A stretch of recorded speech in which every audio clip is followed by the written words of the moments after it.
For Sam Watson, a vegetable producer turned state senator, agriculture has always been an important part of his life and is an industry that he has spent the majority of his life being involved with, everything from FFA to Georgia Farm Bureau, and is the reason he credits for running for state office, as he saw a need for a leader for his district and industry under the Gold Dome. We had been involved back in, I guess it was 2012. There was some immigration legislation, 2011, 2012. Obviously, being in the vegetable business,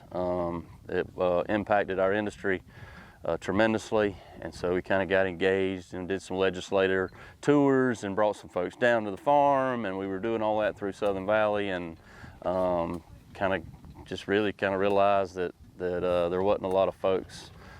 involved in this industry at the Capitol. Being one of only a handful of state legislators that are full-time farmers, Watson says he has a unique perspective that proves to be very handy during the legislative session, as he says a big part of what he does is educate his colleagues about all things ag. To be a part-time legislator, you have to know a lot about a lot of different things, and I feel like coming from the farm, that's one of the things that we offer is we do know a lot about a lot of different things because we have to deal with a lot of different things. And when you start telling people about it, they get really interested and they want to ask more questions and more questions. So a lot of times it's,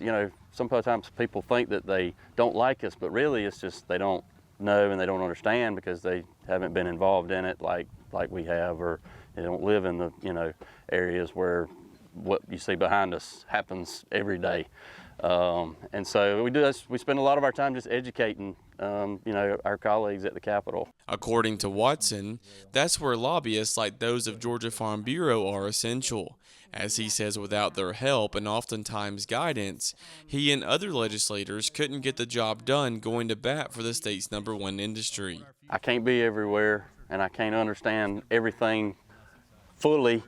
down to the 400 pages or whatever it is, and that's kind of where we depend on the lobbyists and the folks like Adam to make sure that